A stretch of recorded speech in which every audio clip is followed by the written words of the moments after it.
Hello, बोला ना. नमस्ते. बोला बोल. नमस्कार नमस्कार, बोला. मी कृष्णा लोंढे आहे, गेवराई तालुका, बीड जिल्हा. जरांगे पाटलांचा समर्थक आहे आणि सध्या वकील आहे.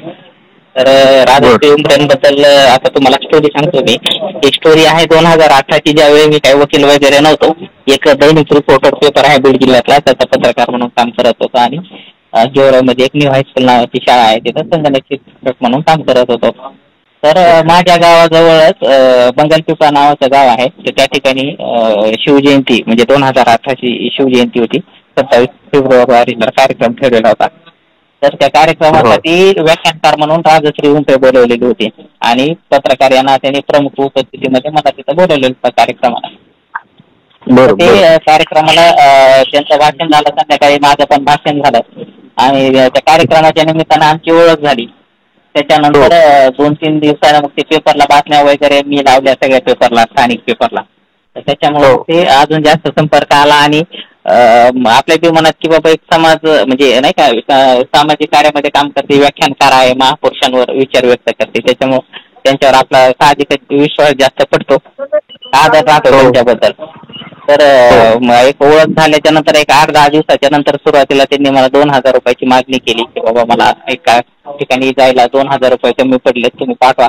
आणि वेगळ्या ठिकाणचं कार्यक्रमाची सुपारी आहे, तिथं कार्यक्रम झाला की तुम्हाला लगेच मी पैसे पाठवून देते, असं मग सुरुवातीला 2,000 रुपये घेतले.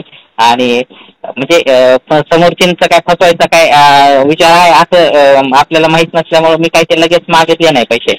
त्याच्यानंतर मग पुन्हा एक 8-10 दिवसांनी पुन्हा कॉल आला की मी आंबड येथे पॉलिटेक्निक कॉलेजला ऍडमिशन घेतलेलं आहे, 30,000 रुपये कॉलेजची फीस आहे आणि त्याच्यातले 50% EBC मुळे माफ होते, तर 50% फीस आता भरायची, मी तुम्हाला लगेच ते वडिलाकडून घेऊन तुम्हाला पाठवून देते. आणि असं म्हणून पुन्हा माझ्याकडून म्हणजे 15,000 रुपये पाठवले, म्हणजे घेतले मी ऑनलाईनला. म्हणजे त्यांनी एक जणाचा नंबर दिला, मी त्यांना 15,000 रुपये पाठवून दिले. आणि त्याच्यानंतर मग पुन्हा कॉल आला की नाही नाही, इथं कॉलेजवाले म्हणजे सध्या पूर्ण फीस भरा, तुम्हाला नंतर म्हणजे रिटर्न मिळून जाईल फीस आणि काही करा, अर्जंट मला हे आहे. पण माझं बॅकग्राऊंड विचारलेलं होतं ना, आर्थिक थोडंसं बऱ्यापैकी वाटत होतं, कारण मी एक शाळेत शिक्षक होतो, माझं स्वतःचं कॉम्प्युटरचं इन्स्टिट्यूट आणि पत्रकारिता, या 2-3 गोष्टीमध्ये मी काय काम करतो हे गोष्टी समजा त्यांनी अंदाज काढलेला होता किंवा थोडंफार पैसे पाहून आहे. आणि माझं पण म्हणजे असं म्हणजे त्यावेळेस असं वाटायचं की बाबा म्हणजे व्याख्यानकाराचे लोक थोडी ना असं म्हणजे फसवायचा यांचा विचार आहे काय. तर मग मी ते सुद्धा म्हणजे पुन्हा 15,000 रुपये पाठवले, म्हणजे असे 35,000 रुपये तर पाठवले मी सुरुवातीला. त्याच्यानंतर पुन्हा असाच एक दिवस कॉल आला की माझ्या वडिलांची फार तब्येत बिघडलेली, दवाखान्यात ऑनलाईन मला अर्जंट 20,000 रुपयाची गरज पडलेली आहे. आणि त्याच पिरियडमध्ये मी म्हणजे सांस्कृतिक महोत्सव म्हणजे माझ्या गावामध्ये कोळगाव म्हणून गाव आहे माझं, गेवराई तालुक्यामध्ये, तर त्या ठिकाणी 12 शाळेंचं मी म्हणजे 12-13 शाळा त्याच्यामध्ये सामील झाल्या होत्या. भव्य सांस्कृतिक महोत्सव ठेवलेला होता. तर त्याच्यामध्ये म्हणजे स्थानिक वेगवेगळे पुढारी म्हणजे राजकीय लोक आणि सामाजिक कार्याचे लोक त्या कार्यक्रमाला बोलवले होते आणि व्याख्यानकार म्हणून यांना सुद्धा तिथं आमंत्रित केलेलं होतं. तर त्यासाठी सुद्धा मी त्यांना 5,000 रुपये म्हणजे हे दिलेलं आहे त्यांना की त्याचा येण्या जाण्याचा खर्च म्हणून. तर त्यांनी म्हणजे आणि मग मला म्हणले की मला पैशाची गरज आहे आणि मी या कार्यक्रमाला येणार आहे, तर मग तुमचे ते पण पैसे देऊन टाकल आणि म्हणजे सगळे पैसे तुम्हाला मी माझ्या वडिलांना घेऊन येईन, तर पैसे देऊन टाकेल सगळे. तर मग ते काय कार्यक्रमाला पण आली नाही आणि ते पण 20,000 रुपये म्हणजे 15-15, 30 आणि हे 20-50 म्हणजे 52,000 रुपये. हो, 52,000 रुपये म्हणजे मी दिले. त्याच्यानंतर माझं कॉम्प्युटरचं इन्स्टिट्यूट होतं, तर त्याच पिरियडमध्ये मला त्यांनी सांगितलेलं की बाबा मला माझे MA सर्टिफिकेट काढायचे, तुमची काही फीस असेल ती देऊन टाकाल. 4,500 रुपये समजा त्याची फीस होती, जे प्रमाणपत्र माझ्या टेबलला आहे आता. मी म्हणजे फाईल सापडली ना, ते रात्री मला माहीत झालं, ते व्हॉट्सअपला तिथं ते फोटो ते आल्याच्या नंतर मग मला ते क्लिक झाले या गोष्टी. तर मग ते प्रमाणपत्र ते फाईलमधून काढलं, तर आता माझ्या समोर ते प्रमाणपत्र सुद्धा आहे MA तर ते सुद्धा पैसे म्हणजे. आणि एवढे तर माझ्या आता लक्षात आले, म्हणजे अजून दिलेले असते तर माझ्या लक्षात नाही, पण एवढे पैसे मी ऑलरेडी दिलेले आहेत. नंतर मग मी फोन बरेचसे करण्याचा प्रयत्न केला, नंतर मग मोबाईल बंद दाखवायला लागला, कधी लागला तर मग उचलायचा नाही. आणि त्याच्यानंतर तर काही दिवसांनी कळालं ती मुलगी पळून गेली एका राठोड नावाच्या मुलासोबत. तर ही ही मराठा आहे हिच्या म्हणजे जी तिचा टीसीची झेरॉक्स पण आहे माझ्याकडे प्रमाणपत्र एमएसाठी ऍडमिशन घेण्यासाठी तिने जे कागदपत्र पाठवले होते त्यानुसार. पण म्हणजे पळून गेलेला मुलगा जो आहे तो राठोड नावाचा मुलगा आहे त्याचा मी नंतर फेसबुकला शोध घेतला तर आकाश राठोड असं त्याचं म्हणजे नाव आहे. तर त्याचा पण मी कॉन्टॅक्ट केला ह्या पैशाच्या बाबतीत थोडंसं म्हणजे सांगण्याचा प्रयत्न केला पण म्हणजे त्यानं पण म्हणजे ऑरोगंटली रिप्लाय वगैरे म्हणजे त्यावेळेस दिले आणि ह्याच म्हणजे पिरियडमध्ये समजा तिनं असं पण हे केलेलं आहे म्हणजे मला की मी फक्त तुमचं काय किमान बघत होते मी तुमचे सगळे पैसे देणार आहे फक्त तुम्ही किती इमानदारीने पैसे म्हणजे नाही का सहकार्य करतात हे मला तुम्हाला पाहिजे होतं आणि मी माझ्या वडिलांकडे बोलणी करून मी माझं म्हणजे तुमच्या सोबत लग्नासाठीची मी माझ्या वडिलांना बोलणी करायला म्हणजे मागणी घालायला माझ्या वडिलांना सांगते आम्ही तुमच्या तिथं कार्यक्रमाला येऊ सांस्कृतिक महोत्सवाच्या निमित्तानं नाही का आणि मग माझे वडील तुमच्या घरी येतील तर त्या निमित्तानं मग मी त्यांना मग प्रस्ताव मांडायला सांगल म्हणजे असं मला भावनिक करून सगळ्या गोष्टींनी इमोशनल करून म्हणजे माझी फसवणूक केलेली आहे आणि सगळे माझ्याकडे पुरावे आहेत मी सगळे व्हॉट्सअप ईमेलला मी म्हणजे असं रिप्लाय देणं व्हॉट्सअपला फोन उचलणं म्हणून मेलला म्हणजे तिनं ज्या मेलला मला डॉक्युमेंट पाठवलेले होते सगळे त्या मेलला पण म्हणजे मेसेज केलेला आहे की बाबा मला पैशाची प्रचंड अडचण आहे मला तुम्ही म्हणजे पैसे माझे देऊन टाका त्याच्यानंतर म्हणजे फेसबुकला सुद्धा मी मेसेज केलेले आहेत की तुम्ही मला पैसे द्या तर नंतर त्याच्यामध्ये सुद्धा रिप्लाय आला की तुला काय करायचं तर म्हणजे नाही का त्याच्यात सुद्धा लिहिलेलं की म्हणजे असं सगळ्या व्हॉट्सअप मध्ये तुमच्याजवळ रेकॉर्ड आहे हो आहे सगळं माझ्याकडं अरे वा वा तर म्हणजे मेल केलेलं सुद्धा आहे तिचं प्रमाणपत्र सुद्धा आहे आणि माझ्या सोबत बहुतेक तुम्हाला ते व्यासपीठावरचा फोटो सुद्धा मी क्रॉप करून टाकला होता बहुतेक तर म्हणजे त्या सगळ्या गोष्टी आहेत म्हणजे कुठलंही म्हणजे थोटांड वगैरे नाही काही सगळ्या गोष्टी सत्य आहेत आणि फक्त आता मी म्हणजे सध्या फक्त आता म्हणजे एक सोबत म्हणजे निरोप पण म्हणजे देण्याचा प्रयत्न केला आहे की बाबा आपलं पाटलांचा कसं आहे त्यांना म्हणजे ह्या गोष्टीची कल्पना देणं मला थोडंसं हे वाटतंय कारण की हा आता थोडासा विषय जो आहे तो म्हणजे मोठ्या लेवलचा गेलेला आहे राज्य लेवलची बाई झाली ती सध्या आता म्हणजे ज्या पद्धतीने आपल्या पाटीलांनी हे केले मनोज दादांनी जसे उपोषणाची पद्धत राबवली त्या पद्धतीने आता सगळे समोर कॅमेरे वगैरे ही मागणी झाली तर उपोषण माघार घेणार आणि त्यानंतर सगळे स्थानिक लोक भेटीला येणार सगळ्या म्हणजे ह्या गोष्टी ज्या काही सुरू झालंय तर एक म्हणजे जाणीवपूर्वक कॉम्पिटिशन पद्धतीने म्हणा किंवा जाणीवपूर्वक करण्याच्या उद्देशाने समजा हे सुरू आहे सगळं पण मला हे सांगायचं की बाबा म्हणजे तिला काय म्हणजे मराठवाडा किंवा मराठा समाजाचं आरक्षण किंवा शेतकरी याच्याशी काही देणं घेणं नाही एक पूर्णपणे सुपारीबाज बाई आहे तिनं आजपर्यंत म्हणजे बरेचशा ठिकाणी म्हणजे व्याख्यानाचे कार्यक्रम केलेले आहेत पण कुठेही म्हणजे फुकट कुठं कार्यक्रम केलेला नाही व्याख्यानाचा म्हणजे सगळे पैसे घेऊन समजा शिवरायांची म्हणा किंवा महापुरुषांच्या नावानं जे काही जिथं जिथं विचार मांडले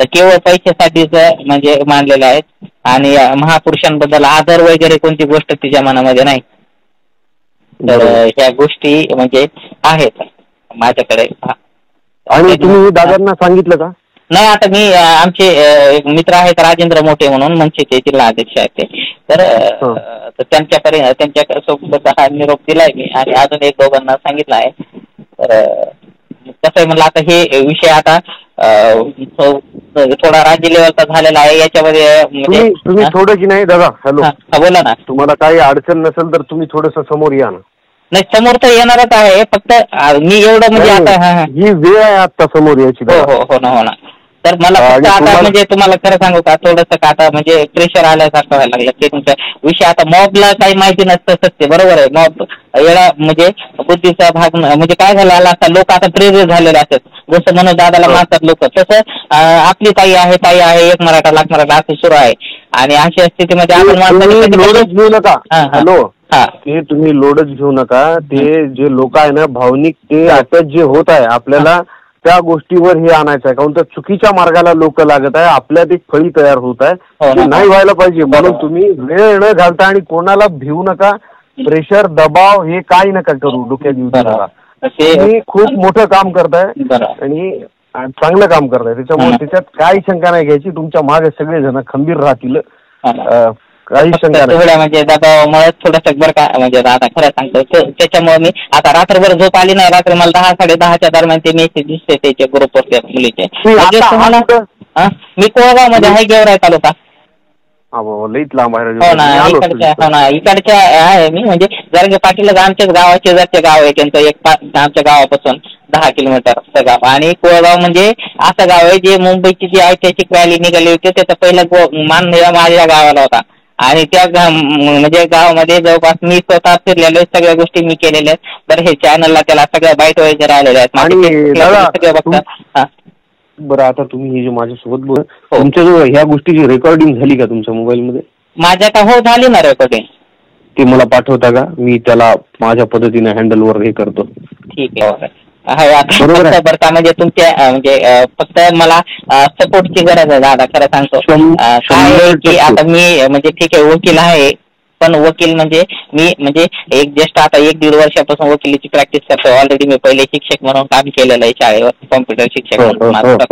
तर म्हणजे पण एक दबाव काय आता की मॉब समोर एवढ्या जायचंय आणि मॉबला म्हणजे काय माहिती नसतं. आणि सध्या उपोषणाला जे बसलंय त्यांच्या बाबतीत थोडंसं म्हणजे आत्मीयता वाढलेली असते की बाबा आपली बाई आहे उपोषणाला बसलेली आहे. मी तसं हळूहळू त्या गोष्टीसाठी छेडलेलं आहे. तुम्ही एक बघितलं असेल. हो, तुमचे रात्री ते आल्याच्या नंतरच ना मग माझ्या ग्रुपला तुमचं रील्स आला तो, म्हणून मग मी त्या लिंक वरून तुमच्या रील्सवर आलो आणि तिथं मी कमेंट केली. तशा बरेचसे चॅनलचे जेवढे काही व्हिडिओ वगैरे आहेत ना त्या ठिकाणी सुद्धा मी कमेंट करून ठेवलं की बाबा म्हणजे वेगवेगळे म्हणजे संपर्क करण्याचा प्रयत्न करतो. आणि त्यानिमित्ताने मला जर बऱ्यापैकी थोडंसं सपोर्टिंग मिळालं तर मी समजा मॉब मध्ये म्हणजे मीडिया समोर यायला तयार आहे. तुम्हाला आता एक रिअलिटी सांगतो तुम्हाला. हो, हॅलो, बोला ना. ती बाई मुळात मराठा राहिलीच नाही ना हो. जिनं मायबापा पिंपळगाव आहे तिथं माजलगाव तालुक्यामध्ये.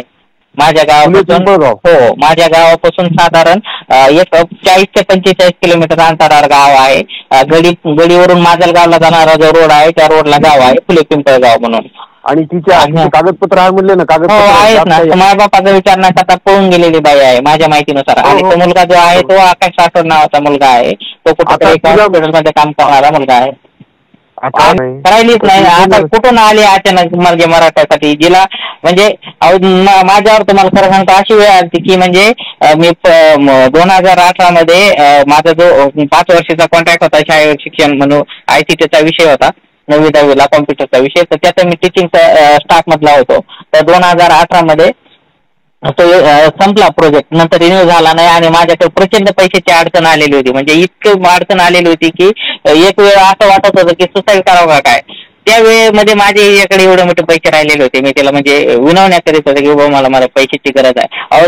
म्हणजे जी माझं म्हणजे एक आपल्या माणूस मरणाच्या दारात ठेपलाय त्या गोष्टीची तिला जर दया राहिली नाही तर हिला समाजाची कोणती दया असणार आहे सांगा ना.